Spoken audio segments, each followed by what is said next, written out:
മാറഞ്ചേരി സ്വദേശിയായ ഫുട്ബോൾ പരിശീലകൻ വീണ്ടും പോക്സോ കേസിൽ അറസ്റ്റിൽ. നേരത്തെയും പോക്സോ കേസിൽ ഇയാൾ അറസ്റ്റിലായിരുന്നു. Majestic jewellers.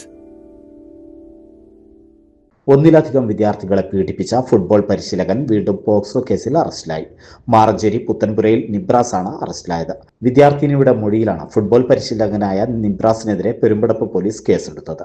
ജൂണിൽ ഇയാൾക്കെതിരെ ഒന്നിലധികം വിദ്യാർത്ഥികൾ സ്കൂൾ അധികൃതരോട് പരാതി പറയുകയും തുടർന്ന് പെരുമ്പടപ്പ് പോലീസ് നിബ്രാസിനെതിരെ പോക്സോ വകുപ്പുകൾ പ്രകാരം കേസെടുക്കുകയും നിലവിൽ മഞ്ചേരി കോടതിയിൽ റിമാൻഡിൽ കഴിയുകയുമാണ്.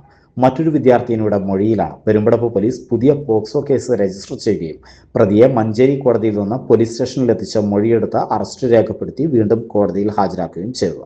സ്കൂൾ അധികൃതരോടാണ് പീഡന വിവരം ആദ്യം കൂട്ടി പറഞ്ഞത്. പിന്നീട് പോലീസിനെ അറിയിക്കുകയായിരുന്നു. ചിൽഡ്രൻസ് ഹോമിലേക്ക് മാറ്റിയ വിദ്യാർത്ഥിനിയെ പിന്നീട് അച്ഛൻ്റെ സഹോദരന്റെ കൂടെ പറഞ്ഞയച്ചിരുന്നു. ഫുട്ബോൾ പരിശീലകനായ പ്രതിക്കെതിരെ മൊഴി കൊടുക്കുന്നതിൽ നിന്ന് കുട്ടിയെ പിന്തിരിപ്പിക്കാൻ ബന്ധുക്കളിൽ ചിലർ ശ്രമം നടത്തിയതായും ആരോപണമുണ്ട്. ഫുട്ബോൾ പരിശീലന കേന്ദ്രം നടത്തുന്ന പ്രതി കൂടുതലായും പെൺകുട്ടികൾക്കാണ് ഫുട്ബോൾ പരിശീലനം നൽകുന്നത്.